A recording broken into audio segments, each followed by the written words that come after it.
നമ്മൾ പ്രത്യേകിച്ചും കേരളത്തിലെല്ലാവർക്കും രാഷ്ട്രീയ കൗതുകം ഏറെയാണ് അല്ലേ? ഏറ്റവും ചെറിയ രാഷ്ട്രീയ വിഷയങ്ങളെ പോലും ഏറ്റവും കൗതുകത്തോടെ ആകാംക്ഷയോടെ നോക്കിക്കാണുന്നവരാണ് നമ്മളെല്ലാവരും. ഇന്ത്യയിലെ തന്നെ ഏറ്റവും കൂടുതൽ വാർത്തകൾ ശ്രദ്ധിക്കുന്ന സമൂഹവുമാണ്. ആ വാർത്തകളിൽ ഏറെക്കാലമായി നിറഞ്ഞു നിൽക്കുന്ന രണ്ടുപേർ, സ്വന്തം തീരുമാനങ്ങൾ കൊണ്ട് രാഷ്ട്രീയത്തെയും സമൂഹത്തെയും സ്വാധീനിച്ച രണ്ടുപേർ, ശ്രീ എ.പി. അബ്ദുള്ളക്കുട്ടി, ശ്രീ സന്ദീപ് വാര്യർ എന്നിവരാണ് നമ്മളോടൊപ്പം ഈ ചർച്ചയിൽ ഇനി 1 മണിക്കൂർ ചേരുക. വളരെ സ്നേഹത്തോടെയും ആദരവോടെയും രണ്ടുപേരെയും ഒരിക്കൽ കൂടി സ്വാഗതം ചെയ്യുന്നു. മാറ്റം എന്ന് പറയുന്നത് കാലഘട്ടത്തിൻ്റെ അനിവാര്യമാണ്. ഓരോ സമയത്ത് നമുക്ക് ചിന്തകളുണ്ടാകും, തിരിച്ചറിവുകളുണ്ടാകും, പുതിയ കാഴ്ചപ്പാടുകളും ഉണ്ടാകും അല്ലേ? സ്വന്തം രാഷ്ട്രീയം ഒരു മാറ്റത്തിന് കാരണമാകുന്നു അല്ലെങ്കിൽ മാറ്റത്തിൻ്റെ സമയമാകുന്നു എന്നൊരു തിരിച്ചറിവ് ഉണ്ടായതിന് പല കാരണങ്ങൾ വ്യക്തിപരമായും രാഷ്ട്രീയമായും ഒക്കെ ഉണ്ടാകും. ശ്രീ എ.പി. അബ്ദുള്ളക്കുട്ടി, അങ്ങ് CPM-ൻ്റെ, കോൺഗ്രസിൻ്റെ, ഇപ്പോൾ BJP-യുടെ ഒക്കെ ഭാഗമായിട്ടുണ്ട്. ഉറച്ച രാഷ്ട്രീയ ബോധ്യം എന്നുള്ളതാണോ അതോ രാഷ്ട്രീയത്തെ കൂടുതൽ ഉൾക്കൊള്ളാനുള്ളൊരു തിരിച്ചറിവുണ്ടാവുക എന്നുള്ളതാണോ യഥാർത്ഥത്തിൽ വേണ്ടത്? ഞങ്ങളൊക്കെ യുവാവായിരിക്കുന്ന കാലത്ത്, വിദ്യാർത്ഥിയായിരിക്കുന്ന കാലത്ത് കമ്മ്യൂണിസ്റ്റ് ആദർശങ്ങളിൽ ആകൃഷ്ടരായിട്ടാണ് ആ ചോര തിളക്കുന്ന പ്രായത്തിൽ കമ്മ്യൂണിസ്റ്റ് പാർട്ടിയിൽ ചേർന്നത്. പിന്നീട് 90-കൾക്ക് ശേഷം ലോകത്ത് വന്നിട്ടുള്ള മാറ്റങ്ങൾ, തിരിച്ചറിവുകൾ, അതിൻ്റെ ഫലമായി ഒരു പ്രതിസന്ധി ഉടലെടുക്കുകയും കേരളത്തിലെ, പ്രത്യേകിച്ച് ഇന്ത്യയിലെ കമ്മ്യൂണിസ്റ്റ് പാർട്ടിയുടെ സിദ്ധാന്തവും പ്രയോഗവും തമ്മിലുള്ള പൊരുത്തക്കേടുകളൊക്കെ ഉള്ളിൽ നുരഞ്ഞു പൊന്തുന്ന കാലത്താണ് ഭാഗ്യത്തിനോ നിർഭാഗ്യത്തിനോ കേരളത്തിൻ്റെ മാറ്റത്തെ സംബന്ധിച്ച് ഒരു വികസന സെമിനാറിൽ ഞാനൊരു അഭിപ്രായ പ്രകടനം നടത്തുന്നത്. മൈക്ക് കുറച്ചുകൂടി ചേർത്ത് വെക്കോ. അഭിപ്രായ പ്രകടനം നടത്തുന്നത്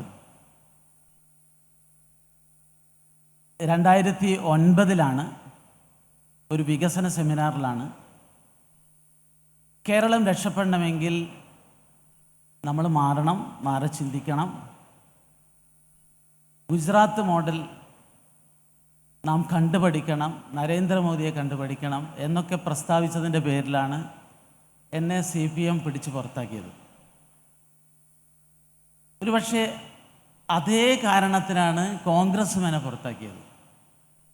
കോൺഗ്രസ്സിൽ ഞാൻ ചേർന്നപ്പോൾ എന്തുകൊണ്ട് കമ്മ്യൂണിസ്റ്റ് പാർട്ടി വിട്ടു എന്നതിനെ സംബന്ധിച്ച് കൃത്യമായ ഒരു നിലപാട് തറയിൽ നിന്നുകൊണ്ട് കേവലം പ്രസ്താവന നടത്തുകയോ പ്രസംഗിക്കുകയോ മാത്രമല്ല, നിങ്ങളെന്നെ കോൺഗ്രസ് ആക്കി എന്ന് പറയുന്ന പുസ്തകം തന്നെ എഴുതിയ ആളാണ് ഞാൻ. മാതൃഭൂമി തന്നെയാണ് അത് പ്രസിദ്ധീകരിച്ചത്. നല്ല ബെസ്റ്റ് സെല്ലറായിരുന്നു. ആ പുസ്തകത്തിൽ അതിനെ സംബന്ധിച്ചെല്ലാം വിശദമായി പറഞ്ഞിട്ടുണ്ട്. വീണ്ടും ഞാൻ പറഞ്ഞത് ചർവണമായിപ്പോവും. ഞാൻ അതിലേക്ക് കടന്നു പോകുന്നില്ല. അപ്പം ഞാൻ പറയുന്നത്, എൻ്റെ രാഷ്ട്രീയ മാറ്റത്തെ സംബന്ധിച്ച് കൃത്യമായ ഒരു അഭിപ്രായം കേരളത്തിൻ്റെ മുന്നിൽ വെച്ചിട്ടുള്ള ഒരു പൊതുപ്രവർത്തകനാണ് ഞാൻ. ഏറെക്കുറെ ഇന്ന് തിരിഞ്ഞു നോക്കുമ്പോൾ വികസന വിഷയത്തിൽ, അതുപോലെ തന്നെ രാഷ്ട്രീയ വിഷയത്തിൽ ഞാൻ പറഞ്ഞിട്ടുള്ള കാര്യങ്ങളെല്ലാം പൊതുസമൂഹം കൂടുതൽ അംഗീകരിച്ചു കൊണ്ടിരിക്കുന്ന ഒരു കാഴ്ചയാണ് എനിക്ക് കാണാൻ സാധിക്കുന്നത്. അതുകൊണ്ട് രാഷ്ട്രീയത്തിലെ മതം പോലെ അല്ല, അതിൽ നിന്ന് കുറച്ചുകൂടി വ്യത്യാസമുണ്ട്. നമ്മൾ ഓരോ പ്രത്യയശാസ്ത്രവും ഓരോ ആശയവും കാലോചിതമായി മാറേണ്ടതാണ്, മാറി വരികയാണ്. ആ മാറ്റത്തിൻ്റെ ഭാഗമായിട്ടാണ് ഞാൻ ചില നിലപാടുകൾ സ്വീകരിച്ചിട്ടുള്ളത്. ആ സന്ദർഭത്തിൽ തന്നെ ഞാൻ പറഞ്ഞിട്ടുണ്ട്, ഞാൻ കാലമാറ്റക്കാരനല്ല, കാഴ്ചപ്പാട് മാറ്റക്കാരനാണെന്നൊക്കെ ഞാൻ പറഞ്ഞിട്ടുണ്ട്. ഞാനത് വീണ്ടും ആവർത്തിക്കേണ്ടതില്ല. പക്ഷേ ഒരുപക്ഷെ ഞാൻ ഈ രാഷ്ട്രീയ മാറ്റങ്ങളൊക്കെ നടത്തിയപ്പോൾ, ഇപ്പോൾ ഞാൻ BJP ചേർന്നപ്പോൾ വീണ്ടും ഒരു പുസ്തകം തന്നെ എഴുതിയിട്ടുണ്ട്, ദേശീയ മുസ്ലിം എന്ന് പറഞ്ഞൊരു പുസ്തകം എഴുതിയിട്ടുണ്ട്. അതിനകത്ത് കൃത്യമായി രാജ്യത്ത് നടക്കുന്ന മാറ്റങ്ങളെ സംബന്ധിച്ച് എൻ്റേതായ ഒരു കാഴ്ചപ്പാട് ഞാൻ അവതരിപ്പിക്കുന്നുണ്ട്. പക്ഷേ ഒരുപാട് ആളുകൾ രാഷ്ട്രീയത്തിൽ ഇങ്ങനെ മാറ്റങ്ങളും മാറലുകളും മറിച്ചിലുകളൊക്കെ നടത്തിയിട്ടും കേരളത്തിൽ ഇതിൻ്റെ പേരിൽ ഏറ്റവും കൂടുതൽ വിമർശിക്കപ്പെട്ട, ഇപ്പോഴും ട്രോളപ്പെടുന്ന ഒരാളാണ് ഈ അബ്ദുള്ള കുട്ടി. ഇനി പുസ്തകം എഴുതോ ഇതേ സാഹചര്യത്തിൽ? അല്ല, ഞാൻ പറഞ്ഞ് നിർത്തട്ടെ. ഇപ്പോൾ സഖാവ് EMS 4 തവണ പാർട്ടി മാറിയ ആളാണ്. അദ്ദേഹം ആദ്യം കോൺഗ്രസ് ആയിരുന്നു, പിന്നീട് അത് ശരിയല്ല എന്ന് കണ്ടപ്പോൾ കോൺഗ്രസ് സോഷ്യലിസ്റ്റ് പാർട്ടിയായി. അതിനുശേഷം അദ്ദേഹം CPI communist party of India ആയി. പിന്നീട് 1964 CPIയും തെറ്റാണെന്ന് കണ്ടിട്ട് അദ്ദേഹവും അദ്ദേഹത്തിൻ്റെ സുഹൃത്തുക്കളും കൂടി CPM എന്ന് പറയുന്ന പുതിയ പാർട്ടി ഉണ്ടാക്കി. EMS 4 തവണ പാർട്ടി മാറിയെന്ന് വേണമെങ്കിൽ നമുക്ക് ഒരു തമാശ രൂപത്തിൽ പറയാം. പക്ഷേ എന്നിട്ടും ഈ കേരളത്തിലെ ഇടതുപക്ഷ ബുദ്ധിജീവികളും മറ്റും എൻ്റെ രാഷ്ട്രീയ മാറ്റത്തെ ഒരുപാട് കൊഞ്ഞനം കാട്ടുകയും കളിയാക്കുകയും ചെയ്ത ഒരു സങ്കടം ഈ സന്ദർഭത്തിൽ ഞാൻ പങ്കുവെക്കുകയാണ്.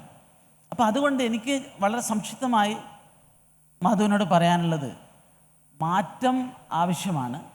ഇതൊരു സത്യം അന്വേഷിച്ചുകൊണ്ടുള്ള യാത്രയാണ്. നമ്മൾ ക്ഷേമത്തിനും വികസനത്തിനും ഒക്കെയാണല്ലോ സാമൂഹ്യ പ്രവർത്തനം നടത്താൻ ആഗ്രഹിക്കുന്നത്. അപ്പം ആ വിധത്തിൽ മാറേണ്ടത് അത്യാവശ്യമാണ് എന്നുള്ള കാര്യത്തിൽ യാതൊരു സംശയമില്ല. കാരണം ഇങ്ങനെ ആൾ മാറുന്നില്ലെങ്കിൽ പിന്നെ എങ്ങനെയാണ് ഞങ്ങൾ കേരളം ഭരിക്കാൻ പറ്റുക?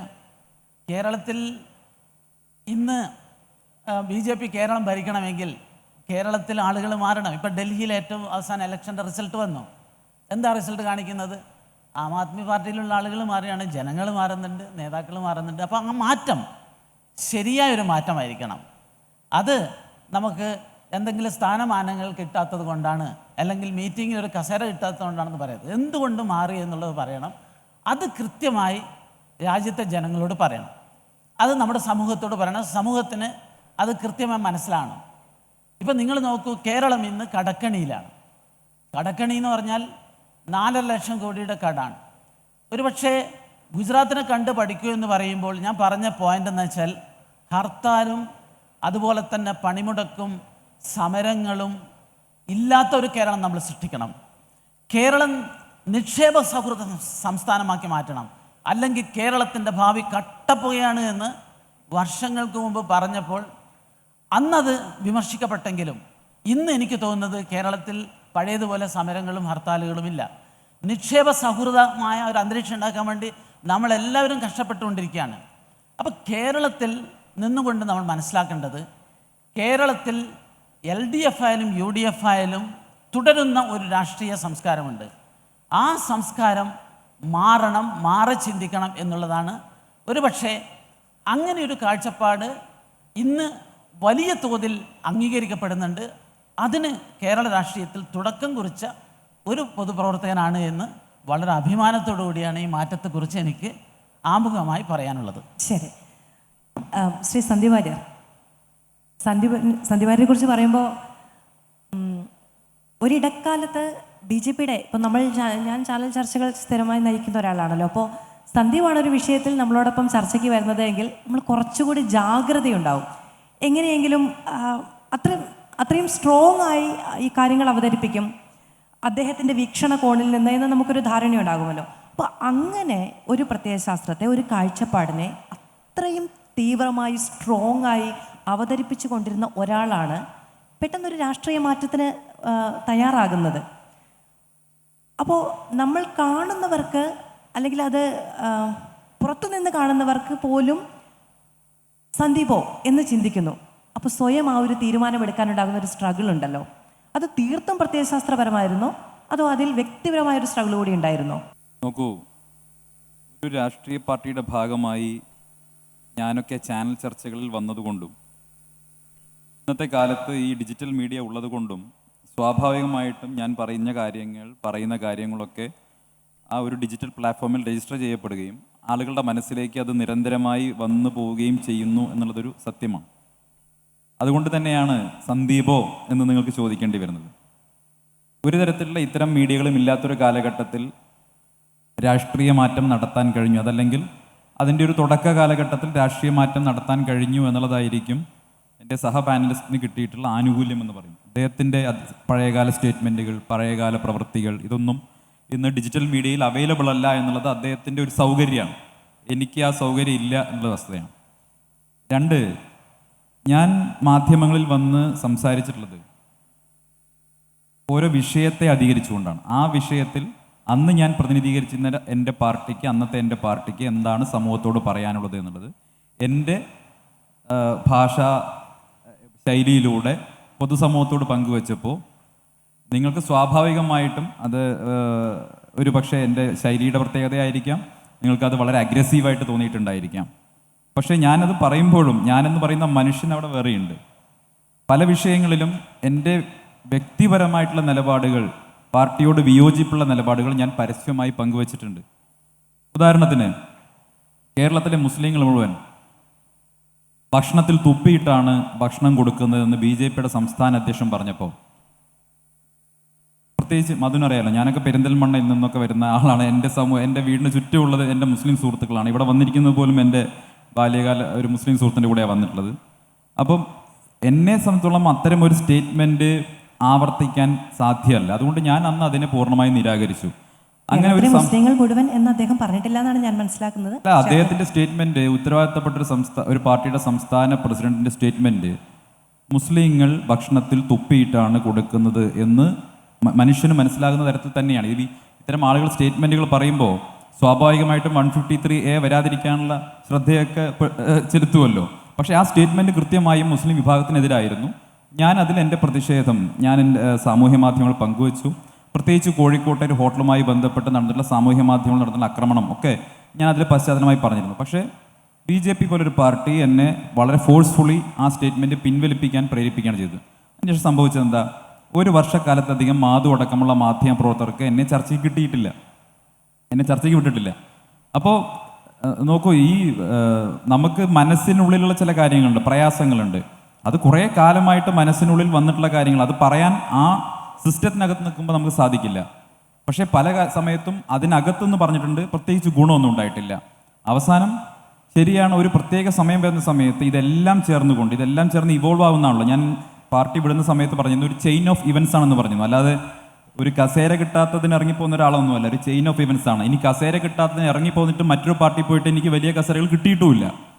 ഞാൻ കസേര കിട്ടാൻ വേണ്ടി ഇറങ്ങിപ്പോകുന്നയാളാണെങ്കിൽ എനിക്ക് CPM-ലേക്ക് പോയാൽ മതിയല്ലോ, ഭരണത്തിലുള്ള പാർട്ടിയാണല്ലോ. 10 വർഷമായി രാജ്യത്തോ കേരളത്തിലോ ഭരണത്തിലില്ലാത്ത, എന്തിന് പാലക്കാട് മുനിസിപ്പാലിറ്റിയിൽ പോലും ഭരണത്തിലില്ലാത്തൊരു പാർട്ടിയിലേക്കാണ് ഞാൻ പോയിട്ടുള്ളതെന്ന് ആലോചിക്കണം. അതുകൊണ്ട് കസേര കിട്ടാൻ വേണ്ടി പോയ ഒരാളല്ല, കസേര കിട്ടിയിട്ടുമില്ല. ഞാൻ പാർട്ടി വിടുന്നതിൻ്റെ കാരണമെന്ന് പറയുന്നത് എനിക്ക് യോജിക്കാൻ കഴിയാത്ത കുറേ കാര്യങ്ങളുണ്ടായിരുന്നു. ആ കാര്യങ്ങൾ അവിടെ പറഞ്ഞിട്ടുണ്ട്, അതിന് പരിഹാരം ഉണ്ടായിട്ടില്ല. പിന്നെ ചില വിഷയങ്ങൾ ട്രിഗർ ചെയ്യും, സ്വാഭാവികമാണല്ലോ. ഇപ്പം കസേരയുടെ കാര്യം പറയാച്ചാൽ ഞാൻ താരതമ്യപ്പെടുത്താൻ യോഗ്യനല്ലാത്ത ഒരാളാണ്. ഹിമാലയ പർവ്വതമാണെങ്കിൽ ഞാൻ പുൽക്കൊടി മാത്രമായിട്ടുള്ള ആളാണ്. ഒരുപക്ഷെ ഞാൻ ചോദിക്കട്ടെ, മഹാത്മജിയെ സൗത്ത് ആഫ്രിക്കയിൽ ട്രെയിനിൽ നിന്ന് കസേരയുടെ പേരിൽ ഇറക്കി വിട്ടിട്ടില്ലായിരുന്നെങ്കിൽ അദ്ദേഹം ഒരുപക്ഷെ സ്വാതന്ത്ര്യ സമരത്തിൻ്റെ ഭാഗമായി മാറുമായിരുന്നു. അപ്പോൾ കസേര എന്ന് പറയുന്നത് പ്രധാനപ്പെട്ട, അതല്ലെങ്കിൽ ഒരു വ്യക്തിയുടെ ആത്മാഭിമാനത്തെ ചോദ്യം ചെയ്യുന്ന ചില മുഹൂർത്തങ്ങൾ വരും ജീവിതത്തിൽ. നമ്മുടെ വളരെ വേണ്ടപ്പെട്ട 10,000-3000 ആളുകളുടെ മുന്നിൽ ക്ഷണിക്കപ്പെട്ട് ചെന്നതിന് ശേഷം അവിടെ നിന്ന് അപമാനിച്ച് ഇറക്കി വിടുക എന്നുള്ളത് ആത്മാഭിമാനമുള്ള ഒരാൾക്കും സെൽഫ് റെസ്പെക്റ്റ് ഉള്ള ഒരാൾക്കും അനുവദിച്ചു കൊടുക്കാൻ കഴിയുന്ന കാര്യമല്ല എന്നുള്ളത് പ്രധാനപ്പെട്ട കാര്യമാണ്. അപ്പം ഞാൻ പക്ഷെ അതിൻ്റെ പേരിലല്ല, അതിനുശേഷവും അതിന് മുൻപും ഉണ്ടായിട്ടുള്ള ഇവോൾവ് ആയിട്ടുള്ള നിരവധി പ്രയാസങ്ങളും പ്രശ്നങ്ങളും ഉണ്ടായിരുന്നു. അതിൻ്റെയൊക്കെ പേരിലാണ് പോകുന്നത്. അതെല്ലാം തുറന്നു പറഞ്ഞിട്ടുമുണ്ട്. പക്ഷേ ഈ സാമൂഹ്യ മാധ്യമങ്ങളിലെ ട്രോൾ ആളുകളുടെ ഒരു ആ രീതിയിൽ അതിനെ ഒരു കസേര വിഷയമാക്കി ചുരുക്കിക്കാണ്ട് ചിലരുടെ ആവശ്യമാണ്, അതവരങ്ങനെ ചെയ്യട്ടെ. ശ്രീ AP അബ്ദുള്ളക്കുട്ടി, അത്ഭുതക്കുട്ടി എന്നൊരു പേര്, ആ പേരിനൊപ്പമാണ് ഇപ്പോൾ എൻ്റെ തലമുറയിലുള്ള മനുഷ്യർ AP അബ്ദുള്ളക്കുട്ടിയെ കുറിച്ചുകൂടി കേട്ടത്. ആ പേരിനൊപ്പമാണ്, സ്വന്തം പേരിന് ഒരു അത്ഭുതത്തിൻ്റെ ഒരു പര്യായം കൂടി എഴുതി ചേർത്തിട്ടാണ് രാഷ്ട്രീയമായി ഞാൻ അങ്ങേ ആദ്യം കേൾക്കുന്നത്. അതുപോലെ കേട്ട ഒരുപാട് മനുഷ്യരുണ്ടാവും. അപ്പം അങ്ങനെ സാധ്യമാകാത്തത് പോലും സാധ്യമാകില്ല എന്ന് വിചാരിച്ച കാര്യം പോലും സാധ്യമാക്കി കൊടുത്ത ഒരു മനുഷ്യൻ എന്ന് പറയുമ്പോൾ അവിടെ ഒരു ഒരു സ്ഥിരതയുണ്ടാകും എന്നു കരുതിയിരിക്കാം. ഈ പറഞ്ഞതുപോലെ പ്രത്യയശാസ്ത്രപരമാണ് സ്വന്തം തീരുമാനം എന്ന് എഴുതി വെച്ചിട്ടാണ് അങ്ങ് മറ്റൊരു രാഷ്ട്രീയത്തിലേക്ക് പ്രവേശിച്ചത്. പക്ഷെ അത് വിശ്വസിക്കാൻ സമൂഹം തയ്യാറായിട്ടുണ്ട്. അങ്ങ് പറഞ്ഞതുപോലെ വീണ്ടും തുടർ പരിഹാസങ്ങളും ഈ ട്രോളുകളും ഒക്കെ ഉണ്ടാകുമ്പോൾ അത് വീണ്ടും വീണ്ടും വിശദീകരിക്കേണ്ടി വരുന്നുണ്ടോ? അതിനു മുമ്പ് സന്ദീപ് വാര്യർ പറഞ്ഞു, അങ്ങ് മൈക്കിൻ്റെ കാര്യം ഒന്ന് ശ്രദ്ധിക്കണേ, കുറച്ച് അടുത്ത് വെച്ചാലേ കേൾക്കാൻ പറ്റും. സന്ദീപ് വാര്യർ പറഞ്ഞു അബ്ദുള്ള കുട്ടിക്ക് ഒരു സൗകര്യമുണ്ട്, പഴയ ഡിജിറ്റൽ രേഖപ്പെടുത്തലൊന്നും ഉണ്ടായിരുന്നില്ല എന്ന്. പക്ഷേ എൻ്റെ ശരിയല്ല. ഞാൻ കോൺഗ്രസിൻ്റെ കാലത്ത് കോൺഗ്രസ് ഇന്ത്യയിൽ ചെയ്ത വികസനത്തെ സംബന്ധിച്ച് എൻ്റെ ഒരു വീഡിയോ ഇപ്പോഴും മീഡിയയിൽ പ്രചരിക്കുന്നുണ്ട്, സോഷ്യൽ മീഡിയയിൽ പ്രചരിക്കുന്നുണ്ട്.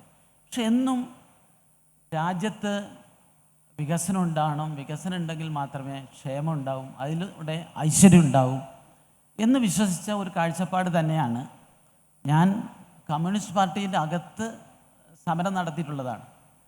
സന്ദീപ് വിശ്വസിക്കുമെന്ന് എനിക്ക് അറിഞ്ഞൂടെ. SFIയിലുള്ളപ്പം ഈ സ്വാശ്രയ കോളേജ് പ്രശ്നം ഞങ്ങളുടെ പാർട്ടിക്കകത്ത് ചർച്ച നടക്കുമ്പം അതിന് അനുകൂലമായി പാർട്ടിക്കകത്ത് നിലപാട് സ്വീകരിച്ച ഒരാളാണ് ഞാൻ.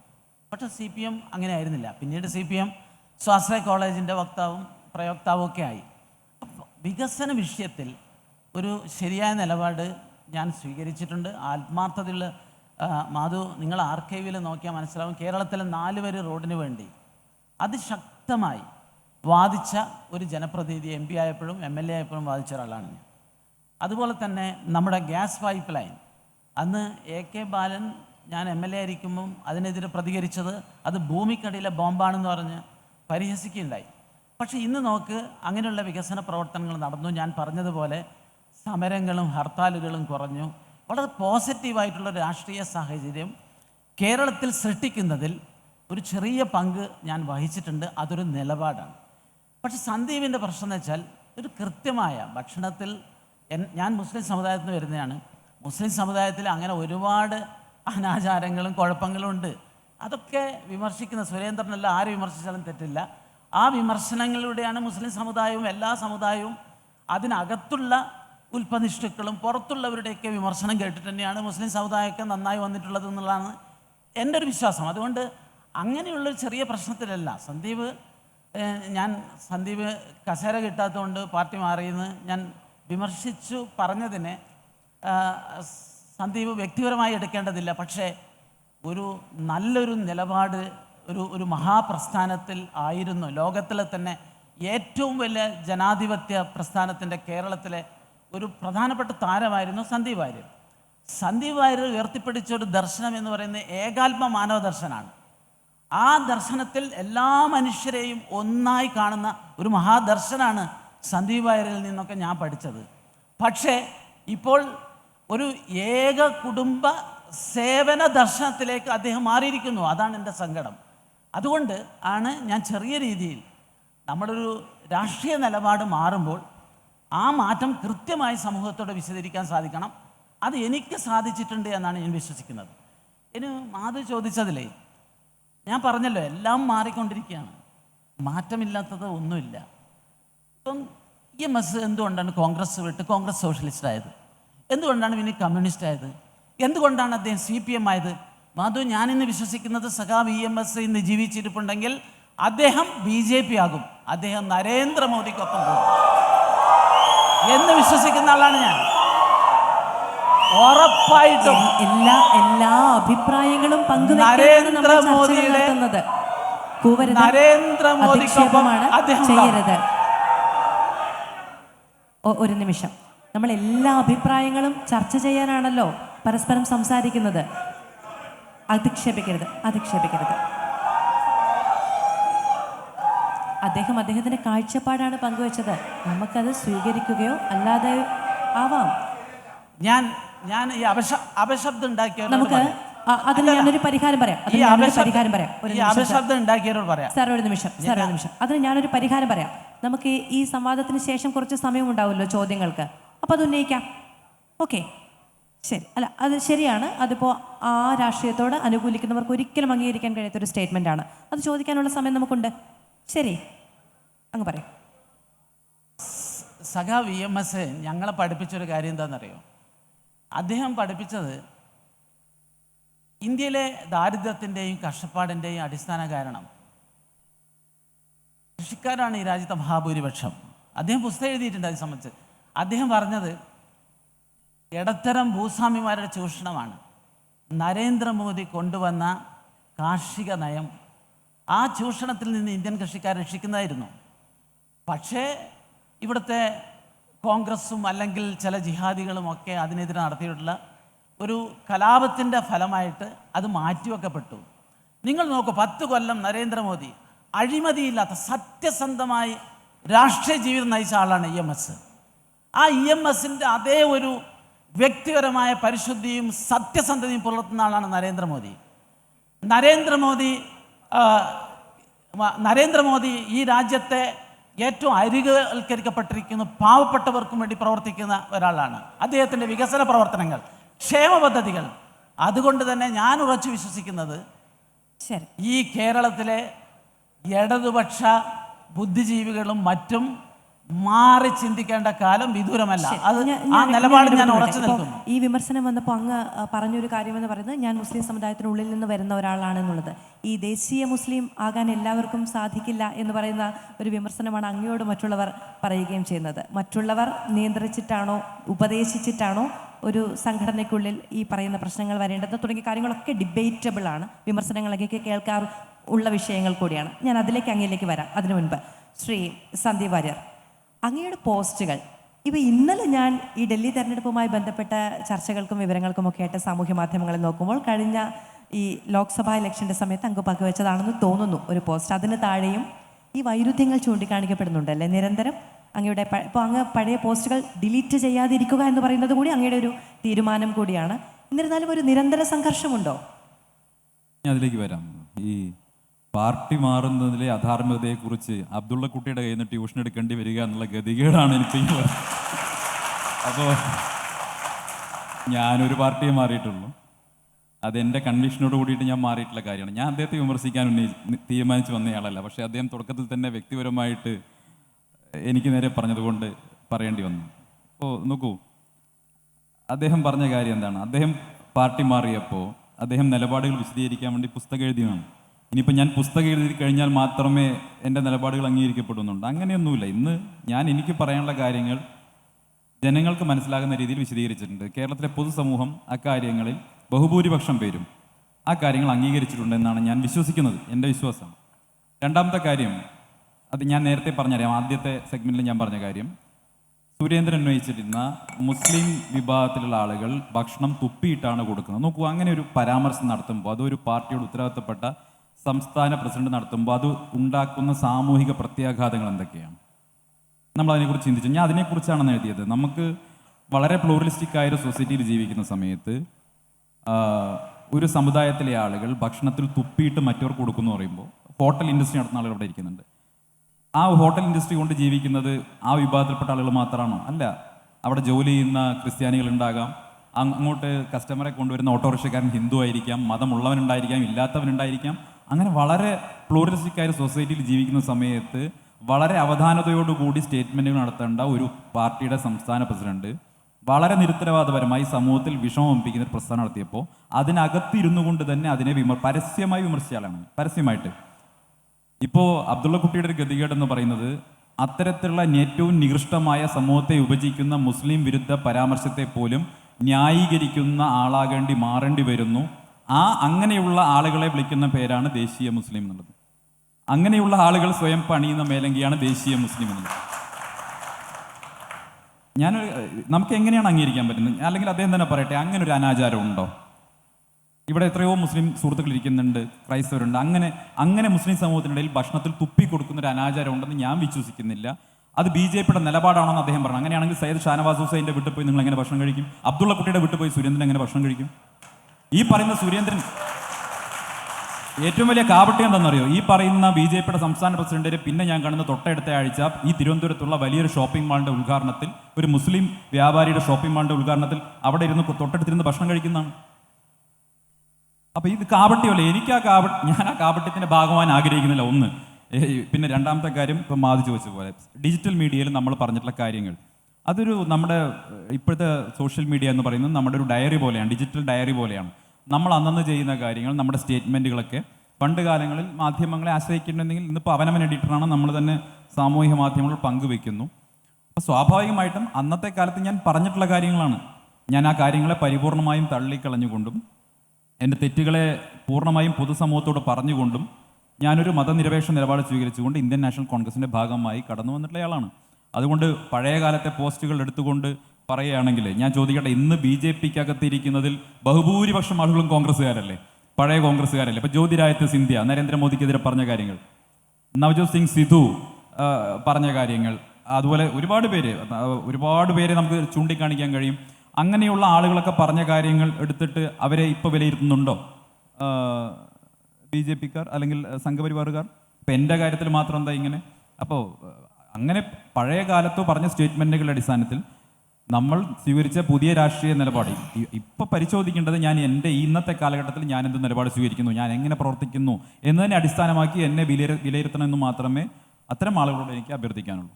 ശരി, ശ്രീ അബ്ദുള്ളക്കുട്ടി, ഇപ്പോൾ ശ്രീ സന്ദീപാര് ഉന്നയിച്ചൊരു കാര്യമാണിത്. ഇപ്പോൾ ഒരു നിലപാട് പറയുമ്പോൾ അത് പ്രാവർത്തികമായി കൂടി വരേണ്ടേ എന്നുള്ളത്. അങ്ങയുടെ വിശ്വാസങ്ങൾ ഇപ്പോഴും പ്രാക്ടീസ് ചെയ്യുന്ന ഒരാളാണല്ലോ. അപ്പോൾ അങ്ങനെ ഒരു അനാചാരം ഉണ്ട് എന്നുള്ളത് ജനറലൈസ് ചെയ്യാൻ കഴിയുമോ? അല്ല, ഈ സന്ദീപ് വാര്യർ BJP വിട്ട് കോൺഗ്രസ് ചേർന്നത് ഈ ഭക്ഷണത്തിൽ തുപ്പുന്ന വിഷയത്തിലാണോ എന്ന് എനിക്ക് തോന്നുന്നു. അല്ലെങ്കിൽ സുരേന്ദ്ര വിരോധം കൊണ്ടാണോ ഇയാൾ മാറിയെന്ന് തോന്നുന്നു. അതുകൊണ്ടാണ് സന്ദീപിൻ്റെ മാറ്റത്തെക്കുറിച്ചുള്ള വിമർശനങ്ങൾ സോഷ്യൽ മീഡിയയിലൊക്കെ നടക്കുന്നത്. കൃത്യമായൊരു നിലപാട് വേണം. ഇപ്പോൾ നിങ്ങൾ നോക്കൂ, ഞാൻ പറഞ്ഞതുപോലെ ഇന്ത്യയിലെ കോൺഗ്രസ് നിന്ന് ഒരുപാട് ആളുകൾ BJPയിലേക്ക് വരുന്നുണ്ട്. കേരളത്തിലും അതുപോലെ മാറ്റം ഉണ്ടാവും. കേരളം ഞങ്ങൾ ഭരിക്കും, കേരളത്തിലെ സാധാരണ ജനങ്ങൾ മാറും, നേതാക്കൾ മാറും. ആ മാറ്റത്തിനൊക്കെ ഒരു ശരിയുണ്ട്. കാരണം ഇന്ന് ഇന്ത്യയുടെ ഒരു വികസന ക്ഷേമ ഒരു പ്രവർത്തനത്തിൻ്റെ ഒരു പാത നമ്മൾ ശ്രദ്ധിച്ചു കഴിഞ്ഞാൽ മനസ്സിലാക്കാൻ കഴിയും അത് ശരിയായൊരു മാർഗത്തിലേക്കാണ്. പക്ഷേ ഈ കോൺഗ്രസിനോടും അതുപോലെ തന്നെ രാഹുൽ ഗാന്ധിയെയും VD സതീഷിനെയും KS സുധാകരനെയൊക്കെ BJPയുടെ നേതാക്കൾ വിമർശിക്കുന്ന ഭാഷയിലും ശൈലിയിലല്ല സന്ദീപ് വാര്യർ വിമർശിച്ചിട്ടുള്ളത്. വളരെ വ്യക്തിപരമായി അവരെ അധിക്ഷേപിക്കുകയായിരുന്നു. രാഷ്ട്രീയമായിട്ടല്ല നിങ്ങൾ വിമർശിച്ചിട്ടുള്ളത്, വ്യക്തിപരമായി VD സതീശനെയും അതുപോലെ തന്നെ രാഹുൽ ഗാന്ധിയെയും സോണിയാഗാന്ധിയെയും പ്രിയങ്ക ഗാന്ധിയെയും വലിയ തോതിൽ അപമാനിച്ചിട്ടുള്ള ഒരാളാണ് നിങ്ങൾ. അതുകൊണ്ടാണ് നിങ്ങളോട് ഈ ചോദ്യങ്ങൾ മാധുവും അല്ലെങ്കിൽ പൊതുസമൂഹവും ഒക്കെ ചോദിക്കുന്നത്. അതുകൊണ്ട് നിങ്ങളുടെ മാറ്റം വളരെ കൃത്യമായി പൊതുസമൂഹത്തോടു കൂടി പറയണം. ഞാൻ മനസ്സിലാക്കിയത് എന്താണെന്ന് വെച്ചാൽ നിങ്ങളുടെ ഈ ഭക്ഷണത്തെ തുപ്പുന്നതിൻ്റെ പേരിലാണ് നിങ്ങൾ മാറി, സുരേന്ദ്ര വിരോധത്തോടു കൂടിയാണ് മാറി എന്നല്ല ഞാൻ മനസ്സിലാക്കിയത്. സന്ദീപ് കുറച്ചുകൂടി യുക്തിബദ്ധനായി പറഞ്ഞൊരു പോയിന്റ് എന്താണെന്ന് വെച്ചാൽ, ഞാൻ വെറുപ്പിൻ്റെ കടയിൽ നിന്ന് സ്നേഹത്തിൻ്റെ കടയിലേക്ക് പോയിരിക്കുന്നു എന്നാണ് പറഞ്ഞത്. അത് കേട്ട കുറച്ചുകൂടി യുക്തിയുണ്ട്, പക്ഷെ അതിൽ സത്യമില്ല സന്ദീപേ. കാരണം ഇന്ത്യയിൽ സന്ദീപ് ഉദ്ദേശിക്കുന്ന വിധത്തിൽ ഹിന്ദു മുസ്ലിം വിരോധത്തിൻ്റെ വെറുപ്പിൻ്റെ രാഷ്ട്രീയം ഈ മണ്ണിൽ പാകിയത് മുഹമ്മദ് അലി ജിന്നയുടെ മുസ്ലിം ലീഗാണ്, പണ്ഡിറ്റ് നെഹ്റുവിൻ്റെ കോൺഗ്രസ് ആണ്.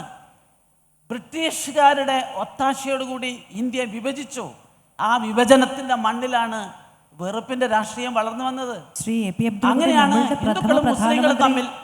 നമ്മുടെ പ്രഥമ പ്രധാനമന്ത്രിയെ കുറിച്ചാണ് അങ്ങ് പറയുന്നത്. അങ്ങ് ഒരു പാർട്ടിയുടെ ദേശീയ ഉപാധ്യക്ഷനാണ്. അങ്ങ് നല്ല ഉത്തരവാദിത്വ ബോധത്തോടെയാണ് പറയുന്നത് എന്ന് ഞാൻ കരുതുന്നു.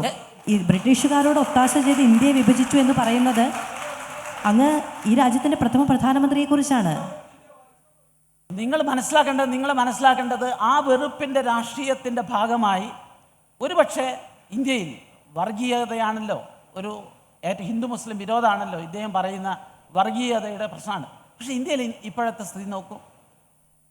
ഇന്ന് പണ്ട് കോൺഗ്രസിൻ്റെ കാലത്ത് കോൺഗ്രസിൻ്റെ നേതാക്കൾ ഈ രാജ്യത്തിൻ്റെ പല ഭാഗത്തും അവരുടെ രാഷ്ട്രീയ അധികാരത്തിന് വേണ്ടി കലാപങ്ങൾ സൃഷ്ടിച്ചിട്ടുണ്ട്. വർഗീയ കലാപങ്ങൾ സ്ഥിരം പരിപാടിയായിരുന്നു. അത് ഭീവണ്ടിയിലായാലും മീററ്റിലായാലും മൊറാദാബാദിലായാലും നെല്ലിയിലായാലും കോൺഗ്രസിൻ്റെ സുവർണ കാലത്താണ് ആസാമിലെ നെല്ലിയിൽ ഒരു 6500 ആളുകളെ മുസ്ലിങ്ങളെ കൂട്ടക്കൊല നടത്തിയിട്ടുള്ളത്. ഇത് കോൺഗ്രസിൻ്റെ. അപ്പോൾ സന്ദീപ് പറഞ്ഞ ഈ വെറുപ്പിൻ്റെ രാഷ്ട്രീയം എന്ന് പറയുന്നത് പോലും ഇന്ത്യയിൽ ഉണ്ടാക്കിയതിൽ കോൺഗ്രസ്സിന് പങ്കുണ്ട്.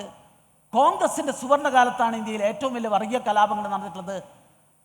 അതിൽ ആയിരങ്ങളും പതിനായിരങ്ങളുമല്ല, ലക്ഷക്കണക്കിന് ആളുകളെ കൊന്നത്, നൂറുകണക്കിന് വർഗീയ കലാപങ്ങളൊക്കെ സൃഷ്ടിച്ചത് കോൺഗ്രസിൻ്റെ നേതാക്കളാണ്. അവരുടെ വെറുപ്പിൻ്റെ രാഷ്ട്രീയമാണ്.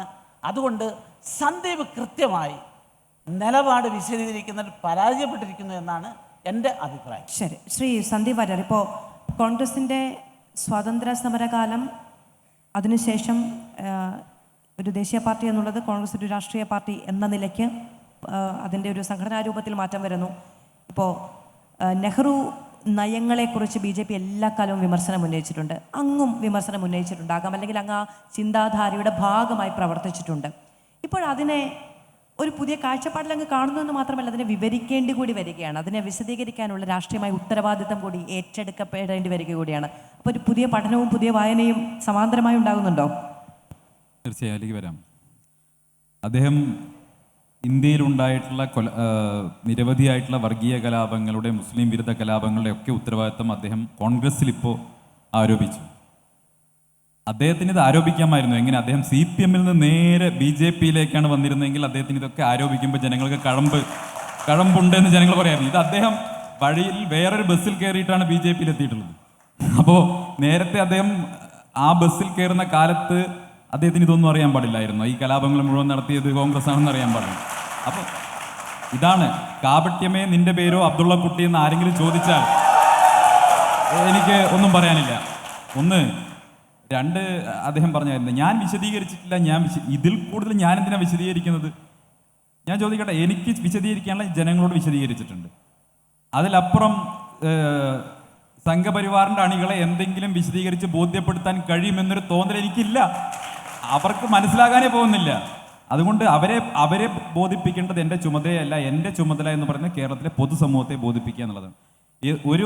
ഒരാൾ BJP വിട്ടു പോന്നാൽ, ഒരാൾ RSSൻ്റെ ആ ഫാക്ടറിയിൽ നിന്ന് പുറത്തോട്ട് പോന്നാൽ കേരളത്തിലെ പൊതുസമൂഹം ഇരു കൈയും നീട്ടി സ്വീകരിക്കും എന്നുള്ളതിൽ എനിക്ക് ഒരു സംശയവുമില്ല. അതെന്നെ സ്വീകരിച്ചിട്ടുണ്ട്. ഒന്ന്. രണ്ടാമത്തെ കാര്യം എന്താ അദ്ദേഹം പറഞ്ഞത്? എനിക്ക് സുരേന്ദ്ര വിരോധം. ഞാൻ നേരത്തെയും പറഞ്ഞു, ചെയിൻ ഓഫ് ഇവൻസ് ആണ്. എനിക്കെതിരെ ആദ്യത്തെ നടപടി വരാനിടയായ സാഹചര്യം ഞാൻ പറഞ്ഞത്. വളരെ സെക്യുലർ ആയിട്ടൊരു അഭിപ്രായം പറഞ്ഞതിൻ്റെ പേരിൽ മാധ്യമങ്ങൾക്ക് 1 വർഷം എനിക്ക് നേരെ നടപടിയെടുത്തതിൻ്റെ ഒരു കാര്യമാണ് ഞാൻ പറഞ്ഞത്. അത് മാത്രമല്ല, അപ്പം ഞാൻ ഏതെങ്കിലും ഒരു കാര്യം പറയുമ്പോൾ ഇത് മാത്രമേ ഉള്ളൂ, അങ്ങനെയാണോ? അല്ല, ഞാൻ പറഞ്ഞിട്ടുണ്ട് ചെയിൻ ഓഫ് ഇവൻസ് ആണ്. മുല്ലപ്പെരിയാർ വിഷയത്തിൽ കേരളത്തിന് വെള്ളം കിട്ടണം, കേരളത്തിന് സുരക്ഷ, തമിഴ്നാടിന് വെള്ളം എന്ന BJP-യുടെ പ്രഖ്യാപിത നിലപാട് മാധ്യമങ്ങൾക്ക് മുന്നിൽ പറഞ്ഞതിൻ്റെ പേരിൽ പരസ്യമായി സംസ്ഥാന ഭാരവാഹി യോഗത്തിൽ ഞാൻ ആക്ഷേപിക്കപ്പെട്ടിട്ടുണ്ട്. ഞാനത് പറയാൻ പാടില്ലായിരുന്നു എന്നാണ് പറഞ്ഞത്. കാരണം എന്താ, ഇപ്പോൾ കേന്ദ്രത്തിൽ അധികാരത്തിൽ വന്നു. പണ്ടാണെങ്കിൽ JCB എടുത്ത് VV രാജേഷ് പോയതാണ് മുല്ലപ്പെരിയാറിലേക്ക് യുവമോർച്ച കാലത്ത്. എനിക്കത് ഓർമ്മയുണ്ട്. അതുകൊണ്ടാണ് ഞാൻ പറഞ്ഞത്. അങ്ങനെ നിരവധിയായിട്ടുള്ള വിഷയങ്ങളുണ്ടോ, ഒരു വിഷയമൊന്നുമല്ല. ഇപ്പം അബ്ദുള്ള കുട്ടിക്കും വിഷയമില്ലാത്തതുകൊണ്ടല്ല, കോർ കമ്മിറ്റിക്ക് പോലും വിളിക്കാറില്ല പാവത്തിനെ. മൂപ്പരിവിടെ പറയാത്തതുകൊണ്ടാണ്. എനിക്കറിയാലോ അകത്തെ കാര്യം. ഇപ്പം എന്നോട് പറഞ്ഞതുകൊണ്ട് പറയുകയാണ്. അപ്പോൾ ആൾ എന്നേക്കാൾ കൂടുതൽ വിഷമം അതിനകത്ത് അനുഭവിക്കുന്നുണ്ടെന്ന് എനിക്കറിയാം. കുറച്ച് കാലം കഴിഞ്ഞാൽ വേറെ പാർട്ടി ഏതെങ്കിലും കിട്ടുമെങ്കിൽ അദ്ദേഹം അങ്ങോട്ട് മാറിയേക്കും, എനിക്കറിയില്ല. ഞാൻ പറയുന്നത് ഇത്രയേ ഉള്ളൂ. BJP വിട്ടുപോരാൻ എനിക്ക് കൃത്യമായ കാരണങ്ങളുണ്ടായിരുന്നു. ഞാനത് പൊതുസമൂഹത്തെ ബോധ്യപ്പെടുത്തിയിട്ടുണ്ടെന്നാണ് ഞാൻ വിശ്വസിക്കുന്നത്. അത് ജനങ്ങൾ വിലയിരുത്തട്ടെ. അതിനെന്തായാലും സംഘപരിവാറുകാർ BJP-ക്കാർ മാർക്കിടാൻ നിൽക്കണ്ട. അത് കേരളം മാർക്കിട്ടോളും. ഒന്ന്. രണ്ടാമത്തെ കാര്യം നിങ്ങൾ ചോദിച്ചത്, നെഹ്റു ഉൾപ്പെടെയുള്ള കോൺഗ്രസിൻ്റെ നേതൃത്വത്തെ അതിനിശിതമായി ഞാൻ വിമർശിച്ചിട്ടുണ്ട്. ഞാൻ നേരത്തെയും പറഞ്ഞു, അന്നത്തെ എൻ്റെ വായനയുടെ അടിസ്ഥാനത്തിൽ നമ്മളൊരു വസ്തുവിനെ കാണുന്നത്, നമ്മൾ ഏത് പ്രതലത്തിൽ നിന്നാണോ ഒരു വസ്തുവിനെ കാണുന്നത്, നമ്മുടെ കാഴ്ച ആ രീതിയിലായിരിക്കും. നമ്മൾ മറ്റൊരു പ്രതലത്തിൽ നിന്ന് അതേ കാഴ്ചയെ സമീപിക്കുമ്പോൾ നമുക്ക് വ്യത്യസ്തമായിട്ടുള്ള അതേ കാഴ്ചയുടെ ദൃശ്യാനുഭവം നമുക്ക് ലഭിക്കും. ഇന്ന് എനിക്കത് ലഭിക്കുന്നുണ്ട്. ഉദാഹരണത്തിന് ജവഹർലാൽ നെഹ്റു അടക്കമുള്ള കോൺഗ്രസിൻ്റെ നേതാക്കൾ ഇന്ത്യക്ക് ചെയ്ത ഏറ്റവും വലിയ സംഭാവന എന്താണെന്ന് ചോദിച്ചാൽ, ഇവിടെ മായാവതിയെപ്പോലെ ഒരു പട്ടികജാതി വിഭാഗത്തിൽപ്പെട്ട ഒരു വനിതയ്ക്ക് ഇന്ത്യ പോലൊരു രാജ്യത്ത് മുഖ്യമന്ത്രിയാകാൻ സാധിച്ചു. അതല്ലെങ്കിൽ ഒരു വനിതയ്ക്ക് രാഷ്ട്രപതിയാകാൻ സാധിച്ചു. ഒരു പട്ടിക വർഗ വിഭാഗത്തിലെ വനിതയ്ക്ക് രാഷ്ട്രപതിയാകാൻ സാധിച്ചു. അതല്ലെങ്കിൽ സമൂഹത്തിലെ ഏറ്റവും ഡൗൺ ട്രോഡൻ ആയിട്ടുള്ള വിഭാഗങ്ങളിലുള്ള ആളുകൾക്ക് പോലും രാജ്യത്ത് രാഷ്ട്രീയ അധികാരത്തിലേക്ക് വരാൻ സാധിച്ച ജനാധിപത്യം ഇന്ത്യക്ക് സംഭാവന ചെയ്തു എന്നുള്ളത് തന്നെയാണ് ജവഹർലാൽ നെഹ്റുവിൻ്റെ ഏറ്റവും വലിയ സംഭാവന. അതിനെ തിരസ്കരിക്കാൻ സാധിക്കില്ല. നെഹ്റുവിൻ്റെ ഏറ്റവും വലിയ സംഭാവനയായിട്ട് ഞാൻ ഇപ്പോൾ മനസ്സിലാക്കുന്നതാണ്. ഒന്ന്. രണ്ട്, അദ്ദേഹം വിമർശിക്കാനുള്ള സ്വാതന്ത്ര്യം കൊടുത്തിട്ടുണ്ട്. അദ്ദേഹത്തെ വിമർശിക്കാനുള്ള സ്വാതന്ത്ര്യം കൊടുത്തിട്ടുണ്ട്. ഇന്നത്തെ കാലത്ത് ഇതുപോലെ ഒരു ഏകാധിപത്യ സ്വഭാവം അദ്ദേഹം കാണിച്ചിട്ടില്ല. വളരെ സെക്യുലറായിട്ട് ഒരു ലൈഫ് അദ്ദേഹം നയിച്ചിട്ടുണ്ട്, ജീവിച്ചിട്ടുണ്ട്. രാജ്യം ഒരു സയന്റിഫിക് ടെമ്പർമെന്റിലൂടെ മുന്നേറണമെന്ന് ആഗ്രഹിച്ച പ്രധാനമന്ത്രിയായിരുന്നു. അദ്ദേഹം കെട്ടിപ്പടുത്ത മഹാസ്ഥാപനങ്ങളാണ് ഇന്ന് രാജ്യത്തിന്റെ അഭിമാനങ്ങളായിട്ട് മാറിയിട്ടുള്ളത്. അപ്പോൾ ഇത്തരം കാര്യങ്ങളൊക്കെ പുതിയ വായനയുടെ ഭാഗമായിട്ട് അന്ന് പറഞ്ഞ തെറ്റുകൾ തിരുത്തിക്കൊണ്ടിരിക്കുകയാണ്. അല്ലെങ്കിൽ ഞാൻ തന്നെ തിരുത്തും, അതിന് സംശയമൊന്നും വേണ്ട. പിന്നെ അന്നത്തെ കാലത്ത് നെഹ്റുവിനെ ഞാൻ വിമർശിച്ചിട്ടുണ്ടെന്ന് പറഞ്ഞു. നെഹ്റുവിനെ അന്ന് വിമർശിച്ചിട്ടുണ്ടെങ്കിൽ, കോൺഗ്രസിനെ വിമർശിച്ചിട്ടുണ്ടെങ്കിൽ, ബി ജെ പിയുടെ ദേശീയ തലത്തിൽ ഉണ്ടായിരുന്ന ക്യാപ്സ്യൂളുകൾ എന്ന് വിളിക്കാവുന്ന, അല്ലെങ്കിൽ നെഹ്റു വിമർശനത്തിൻ്റെ ഭാഗമായി ബി ജെ പിയുടെ ഭാഗത്തു നിന്ന് തന്നെ ഉണ്ടാക്കിയിരുന്ന നിരവധി കാര്യങ്ങളുണ്ട്. ഞാനത് അന്നത്തെ കാലത്ത് വായിക്കുകയും പഠിക്കുകയും ഇവിടെ ആവർത്തിക്കുകയും ചെയ്തിരുന്നു എന്നുള്ള വസ്തുതയാണ്. ഇവരിൽ പലരും അത് വായിക്കാത്തത് കൊണ്ടോ പഠിക്കാത്തത് കൊണ്ടോ ആവർത്തിക്കാത്തതോ എൻ്റെ തെറ്റല്ല. ഇവർക്കത് ജനങ്ങൾക്കിടയിൽ പറയാനുള്ള ഭാഷാശൈലി ഇല്ലാത്തതും എൻ്റെ തെറ്റല്ല. ഞാനത് ശക്തമായി പറഞ്ഞിട്ടുള്ളത് ശരിയാണ്. പക്ഷേ ഇന്ന് അത് തിരുത്തിയതിൻ്റെ ഭാഗമായി ഞാൻ ഇന്ത്യൻ നാഷണൽ കോൺഗ്രസിൻ്റെ ഭാഗമാണ്. ഇനി അതെന്തായാലും പുതുതായിട്ട് സംഘപരിവാറിൻ്റെ അണികളെ ബോധ്യപ്പെടുത്തേണ്ട ഒരു ബാധ്യതയും എനിക്കില്ല എന്നാണ് ഞാൻ വിശ്വസിക്കുന്നത്. ശരി, ശ്രീ എ പി അബ്ദുള്ളക്കുട്ടി, ഇപ്പോൾ ജവഹർലാൽ നെഹ്റു സ്വരാജ്യത്തെക്കുറിച്ച് അദ്ദേഹം ഒരു പ്രസംഗം നടത്താൻ പോകുന്ന സമയത്ത് 10-13 വയസ്സുള്ള മകളെ കൊണ്ട് ആ പ്രസംഗം വായിപ്പിച്ച് നോക്കുന്നുണ്ട്. നീരജ് ചോപ്രയുടെ പുസ്തകത്തിൽ ഹൗ പ്രൈം മിനിസ്റ്റേഴ്സ് ഡിസൈഡ് എന്ന പുസ്തകത്തിൽ അതിൽ എഴുതി വെച്ചിട്ടുണ്ട്. അപ്പോൾ ഇന്ദിര അത് വായിക്കുന്ന സമയത്ത് ഒരുപക്ഷെ ആ പ്രതിജ്ഞ ആദ്യമായി എടുക്കുന്നത് ഇന്ദിരയാണ്. കാരണം അത് എങ്ങനെ പ്രസൻറ്റ് ചെയ്യണമെന്ന കാര്യത്തിൽ അത്ര നിശ്ചയദാർഢ്യവും ബോധ്യവും അന്ന് നെഹ്റുവിനുണ്ടായിരുന്നു. അതായത് അവനവൻ്റെ രാജ്യത്തെപ്പറ്റി, കൈക്കൊള്ളാനിരിക്കുന്ന സ്വാതന്ത്ര്യത്തെപ്പറ്റി അത്ര ബോധ്യം സംസാരിക്കുന്ന ടോണിൽ പോലും ഉണ്ടാകണം എന്ന് നിർബന്ധ ബുദ്ധി പിടിച്ച ഒരാളെ പറ്റി, അപ്പോൾ രാജ്യത്തെ പറ്റിയുള്ള കാഴ്ചപ്പാട് എത്ര വലുതായിരിക്കും. അപ്പോൾ അങ്ങനെ ഒരാളെക്കുറിച്ചാണ് ഈ പറയുന്ന ബ്രിട്ടീഷുകാരോടൊപ്പം ചേർന്ന് ഇന്ത്യയെ വിഭജിച്ചു എന്ന ആരോപണമൊക്കെ ഉന്നയിക്കപ്പെടുന്നത്. അങ്ങനെയാണെങ്കിൽ അവിടെ സന്ദീപ് ചോദിച്ച ചോദ്യത്തിന് ഈ പ്രത്യയശാസ്ത്രപരമാണ് രാഷ്ട്രീയ കാഴ്ചപ്പാട് മാറ്റം എന്നങ്ങ് പറയുമ്പോൾ എന്തുകൊണ്ട്, ഞാൻ ആ ചോദ്യം അങ്ങോട്ട് ചോദിക്കേണ്ടതില്ല എന്ന് വിചാരിച്ചതാണ്. എന്തുകൊണ്ട് CPM നിന്ന് പിന്നെ കോൺഗ്രസിലേക്ക്? അന്ന് ആ വായനയ്ക്ക് അങ്ങേക്ക് കഴിയുമായിരുന്നില്ലേ? അല്ല, മാധു ഇന്ത്യ വിഭജിച്ചത് നന്നായി എന്ന് ചിന്തിക്കുന്ന ആളാണോ? ഇന്ത്യ പാകിസ്ഥാനും ഇന്ത്യയായി വെട്ടിമുറിച്ചത് നന്നായി എന്നാണോ നിങ്ങൾ ചിന്തിക്കുന്നത്? അങ്ങനെ മഹാത്മജി വിചാരിച്ചിരുന്നോ? അല്ല, സത്യത്തിൽ ആ ഒരു വിഭജനത്തിന് ജിന്നക്കും നെഹ്റുവിനും പങ്കുണ്ട്. അവർ അധികാരത്തിന് വേണ്ടി വിഭജിച്ച് രണ്ടാളുകളും രാജ്യത്തിൻ്റെ ഭരണാധികാരിയാവുകയായിരുന്നു. സന്ദീപ് പറഞ്ഞു, ഈ അധസ്ഥിത വിഭാഗത്തിൽപ്പെട്ട ആളുകളെയൊക്കെ ആദരിക്കുകയും ബഹുമാനിക്കുകയും ചെയ്യുന്നത് നെഹ്റുവിയൻ സ്വാധീനമാണ്. സന്ദീപ്, അംബേദ്കറുടെ അനുഭവം നിങ്ങൾ പഠിക്കണം. അംബേദ്കർ പുകച്ച് മന്ത്രിസഭയിൽ നിന്ന് പുറത്തു ചാടിച്ചു. അംബേദ്കർ അദ്ദേഹം മത്സരിക്കുന്ന മണ്ഡലത്തിൽ പോയി ക്യാമ്പയിൻ നടത്തി തോൽപ്പിച്ചു. അദ്ദേഹത്തിന് ഒരു ആദരവും കൊടുത്തിട്ടില്ല. അംബേദ്കർ എന്ന് പറയുന്ന മഹാനായ ഭാരതപുത്രന് ആദരവ് കിട്ടിയത് ഈ മോദി യുഗത്തിലാണ് എന്ന് നിങ്ങൾ മനസ്സിലാക്കണം. എന്നിട്ട് നിങ്ങൾ പറയാണ് അദ്ദേഹം അധസ്ഥിത വിഭാഗത്തെയൊക്കെ ബഹുമാനിച്ചതെന്ന്. അംബേദ്കർ അംബേദ്കർ അംബേദ്കർ എന്ന് വിളിക്കുന്നതിനു പകരം ദൈവത്തെ വിളിച്ചാൽ സ്വർഗം കിട്ടുമെന്നൊരു പരാമർശം അടുത്താണ് ഉണ്ടായത്.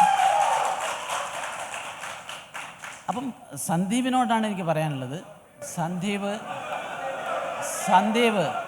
അംബേദ്കറോട് നെഹ്റു കാണിച്ചിട്ടുള്ള ക്രൂരതയെക്കുറിച്ച് മനസ്സിലാക്കണം, പഠിക്കണം. അദ്ദേഹം അങ്ങനെ അദ്ദേഹത്തെ ബഹുമാനിക്കുകയും ആദരിക്കുകയും ചെയ്തിട്ടില്ല. ഇത് സംസാരിക്കാനുള്ള സമയമാണ്. ശേഷം നമുക്ക് ചോദ്യങ്ങളിലേക്ക് പോകാം. അദ്ദേഹത്തിന്റെ അനുമതിയോടെ, അദ്ദേഹം അനുവദിക്കുമെങ്കിൽ അങ്ങ് സംസാരിക്കുന്നതിനിടയിൽ ഇടപെട്ടുകൊള്ളട്ടെ എന്ന് ഇടപെട്ട് സംസാരിച്ചോട്ടെ. അല്ല, ഞാൻ നേരത്തെ അദ്ദേഹം നെഹ്റുവിൻ്റെ സവിശേഷത അവിടെയാണ്. അംബേദ്കറെ രാഷ്ട്രീയമായി എതിർക്കുമ്പോൾ പോലും അംബേദ്കർ മുന്നോട്ട് വെച്ചിട്ടുള്ള ആശയങ്ങൾ കോൺസ്റ്റിറ്റ്യൂഷനിൽ വരുന്ന സമയത്ത് നെഹ്റു എവിടെയെങ്കിലും എതിർത്തിട്ടുണ്ടോ? ഇല്ലല്ലോ. അംബേദ്കർ മുന്നോട്ട് വെച്ചിട്ടുള്ള ആശയങ്ങൾ അടക്കം ഉൾക്കൊള്ളുന്നത് തന്നെയാണ് ഇന്ത്യൻ ഭരണഘടന എന്ന് പറയുന്നത്. അത് മുന്നോട്ട് വയ്ക്കുന്നതിൽ നെഹ്റുവിന് വലിയ പങ്കാളിത്തം ഉണ്ടായിരുന്നു. ഞാൻ ഒറ്റക്കാര്യം ചോദിക്കുന്നുള്ളൂ. ഇന്ത്യൻ നാഷണൽ കോൺഗ്രസിന് പകരം RSSനായിരുന്നു 47-ൽ അധികാരം കിട്ടിയിരുന്നെങ്കിൽ ഈ പറയുന്ന അബ്ദുള്ള കുട്ടിക്ക് ദേശീയ മുസ്ലിമായിട്ട് ഇവിടെ ജീവിക്കാൻ പറ്റുമായിരുന്നു? സാധിക്കുമായിരുന്നില്ല. അപ്പം ഇത് സത്യമായിട്ടുള്ള കാര്യം. ഇപ്പം അദ്ദേഹം വല്ലാത്ത ദളിത് സ്നേഹം പറഞ്ഞു. അദ്ദേഹത്തിന് RSSന്റെ ഏറ്റവും ഉന്നതാധികാര സമിതിയിൽ, ദേശീയ കാര്യകാരിയിൽ ഉള്ള ആ വിഭാഗത്തിൽപ്പെടുന്ന ഒരാളുടെ പേരൊന്ന് പറയാമോ? അല്ലെങ്കിൽ RSSന്റെ സർസംഘചാലകന്മാരായിട്ട് കുറേ പേരുണ്ടായിട്ടുണ്ടല്ലോ. അത്തരത്തിൽ ഈ പറയുന്ന വിഭാഗത്തിൽപ്പെട്ട ഒരാൾ സർസംഘചാലക പദവിയിൽ എത്തിയിട്ടുണ്ടോ? എത്ര പ്രചാരകന്മാരുണ്ട്? ഞാൻ പറയുന്നത് ഏതെങ്കിലും ഇപ്പോൾ സാധാരണ താഴെ തലത്തിലുള്ള ഒരു ആളുടെ പേരല്ല പറയുന്നത്, ഒഫീഷ്യലിൻ്റെ പേരല്ല പറയുന്നത്.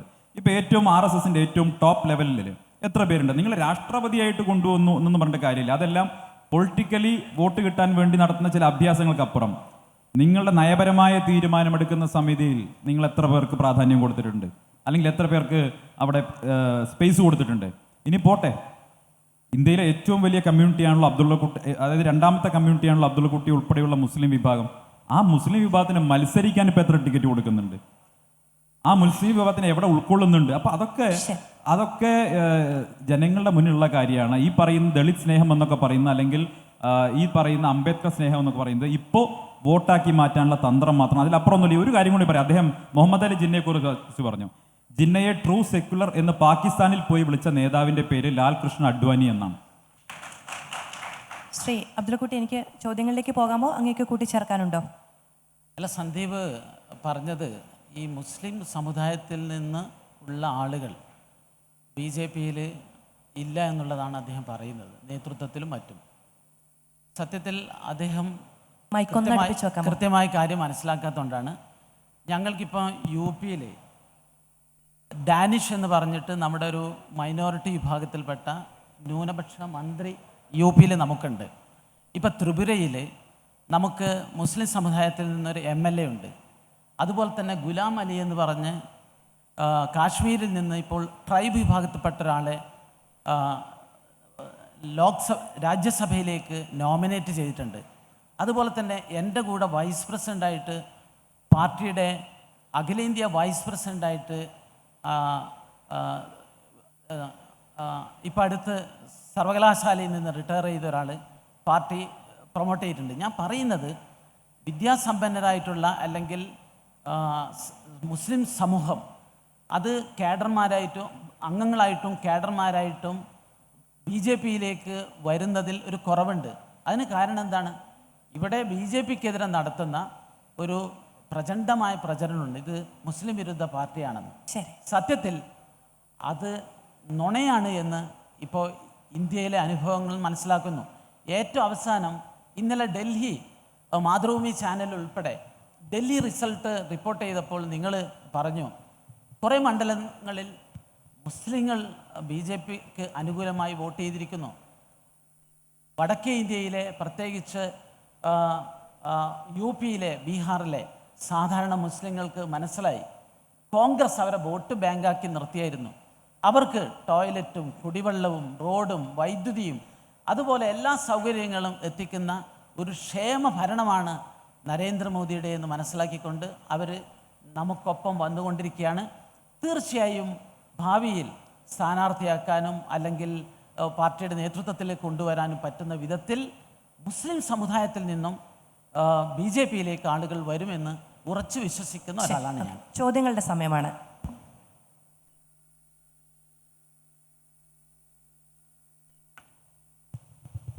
നമസ്കാരം, എൻ്റെ പേര് രജിൽ, ഞാൻ കണ്ണൂർ ജില്ലാ സ്വദേശിയാണ്. സന്ദീപിനോടാണ് ചോദ്യം. അപ്പോൾ ഞാൻ സോഷ്യൽ മീഡിയയിൽ ഇപ്പോൾ അടുത്ത കാലത്ത് ഏറ്റവും കൂടുതൽ മോശം പ്രസ്താവനകൾ കണ്ടിട്ടുള്ളൊരു കോൺഗ്രസിലേക്ക് മാറി വന്നൊരു നേതാവാണ് സന്ദീപ്. ഇപ്പോൾ കോൺഗ്രസ് ആളുകൾ പോകുമ്പോൾ ഇത്രത്തോളം മോശമായിട്ടുള്ള പ്രസ്താവനകൾ ഞാൻ കണ്ടിട്ടില്ല. പക്ഷേ സന്ദീപ് UDFിലേക്ക് വന്നപ്പോൾ ഒരുപാട് മോശം പ്രസ്താവനകൾ നേരിട്ട് കണ്ടിട്ടുണ്ട്. അപ്പോൾ ഞാൻ ചോദിക്കുന്നതെന്ന് വെച്ച് കഴിഞ്ഞാൽ, ഇപ്പോൾ നമ്മൾ ഇതുപോലുള്ള പ്രസ്താവനകൾ നടത്തിയിട്ട് പോലും മറ്റുള്ള സംസ്ഥാനങ്ങളിൽ ഇപ്പോൾ ജനങ്ങളെ ഒരു സ്വീകാര്യത എന്തുകൊണ്ടാണ് കിട്ടുന്നതെന്ന് കുറേ കാലം BJPയിൽ പ്രവർത്തിച്ച ഒരാളെന്ന നിലയിൽ സന്ദീപിനൊന്ന് പറയാൻ പറ്റുമെന്ന് അറിയാൻ ആഗ്രഹമുണ്ട്. കാരണം ഇത് മറ്റുള്ള നമ്മളിപ്പോൾ BJPയുടെ തന്നെ പല അണികളും വളരെ മോശം പ്രസ്താവനകൾ നടത്തുന്നുണ്ട്. ഇപ്പോൾ സന്ദീപ് മാറിയപ്പോൾ ഒരുപാട് പ്രസ്താവനകൾ നടത്തിയിട്ടുണ്ട്. അപ്പോൾ ഇതുപോലുള്ള മോശം പ്രസ്താവനകൾ മറ്റുള്ള സംസ്ഥാനങ്ങളിൽ ഉണ്ടാവുന്നുണ്ട്.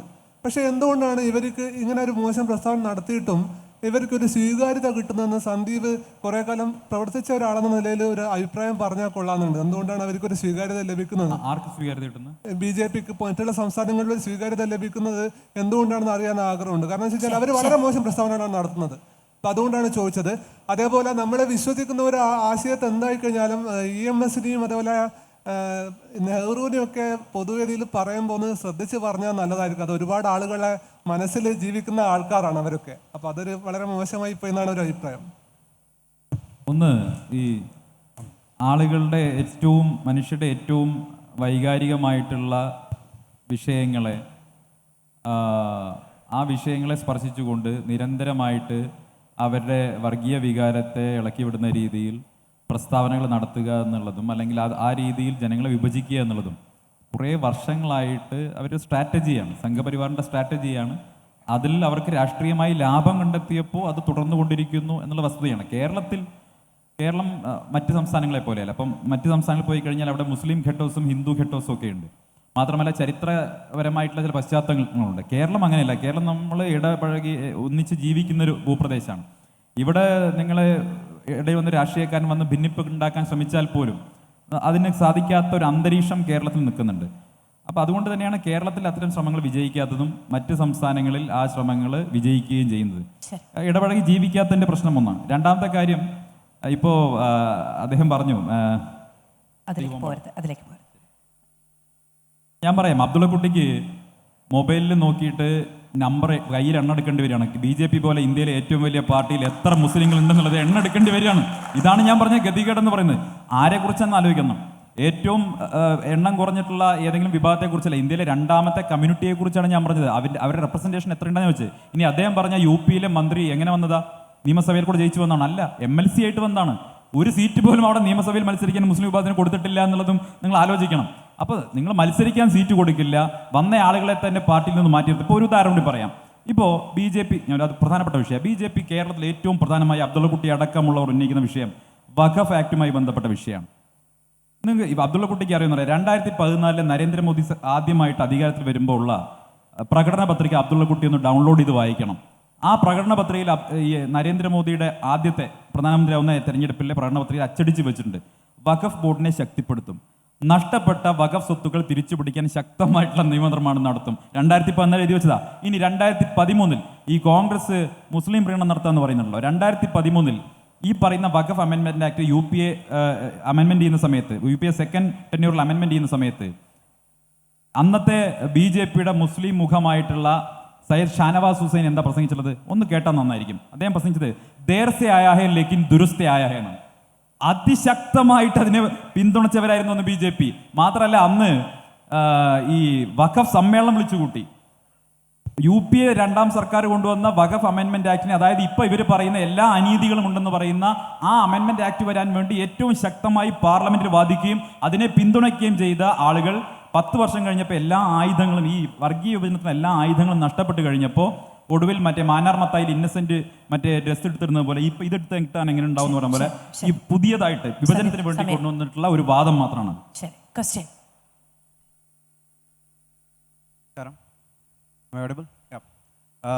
ശ്രീ AP അബ്ദുൽ കുട്ടിയോടാണ് ചോദ്യം. താങ്കൾ ഇപ്പോൾ ഒരു 5 മിനിറ്റ് മുമ്പ് സംസാരിച്ചപ്പോൾ പറയുന്നത് കേട്ടു, BJP-യിലേക്ക് ന്യൂനപക്ഷങ്ങളിൽ നിന്ന് ആളുകൾ ചേരുന്നതിന് കുറവ് ഉള്ള കാരണം അതിനെതിരെ ഒരു പ്രൊപ്പഗണ്ട എന്ന രീതിയിൽ BJP അങ്ങനെ എന്താ പറയുക അൺസെക്യുലർ രീതിയാണ് പെർഫോം ചെയ്യുന്നതെന്നൊരു സോഷ്യലി എന്തൊരു കൺസെപ്ഷൻ ഉണ്ടാക്കി വെച്ചിട്ടുണ്ടെന്ന്. അങ്ങനെ പറയുകയാണെങ്കിൽ അതിൻ്റെ ഒന്നാമത്തെ വക്താവ് ഈ രാജ്യം ഭരിക്കുന്ന പ്രധാനമന്ത്രിയാണെന്ന് എനിക്ക് പറയേണ്ടി വരും. കാരണം നമ്മളൊക്കെ കണ്ടതാണ്, കഴിഞ്ഞ പാർലമെൻറ്റ് തെരഞ്ഞെടുപ്പിൽ അദ്ദേഹം രാജ്യത്തുടനീളം ഓടി നടന്ന് മതന്യൂനപക്ഷങ്ങൾക്കെതിരെ പച്ച വിഷം വിളമ്പുന്നതും അതിനു മുമ്പിൽ ഇലക്ഷൻ കമ്മീഷൻ തലകുനിച്ച് നിൽക്കുന്നതും അതിനെതിരെ നമ്മളെല്ലാം പ്രതികരിക്കുന്നത് നമ്മൾ കണ്ടതാണ്. അപ്പോൾ ഇങ്ങനെ ഒരു പരസ്യമായ വേദിയിൽ വന്ന് ഇത്ര കോൺട്രഡിക്ടറി ആയിട്ടുള്ള സ്റ്റേറ്റ്മെൻറ്റ് പറയുമ്പോൾ കേട്ടുകൊണ്ടിരിക്കുന്ന ആളുകൾക്ക് അനൗചിതത്വം തോന്നുന്നു എന്നുള്ളതൊരു പച്ചയ കാര്യമാണ്. നിങ്ങൾക്ക് പ്രധാനമന്ത്രിയുടെ ഭാഷ മനസ്സിലാത്തതുകൊണ്ടാണ് അദ്ദേഹം എന്താണ് തെരഞ്ഞെടുപ്പിൽ പ്രസംഗിച്ചത് എന്നൊക്കെ കൃത്യമായിട്ട് ഇവിടെ പലതവണ ചർച്ച ചെയ്തിട്ടുള്ളതാണ്. അദ്ദേഹം മുസ്ലിം വിരുദ്ധല്ല.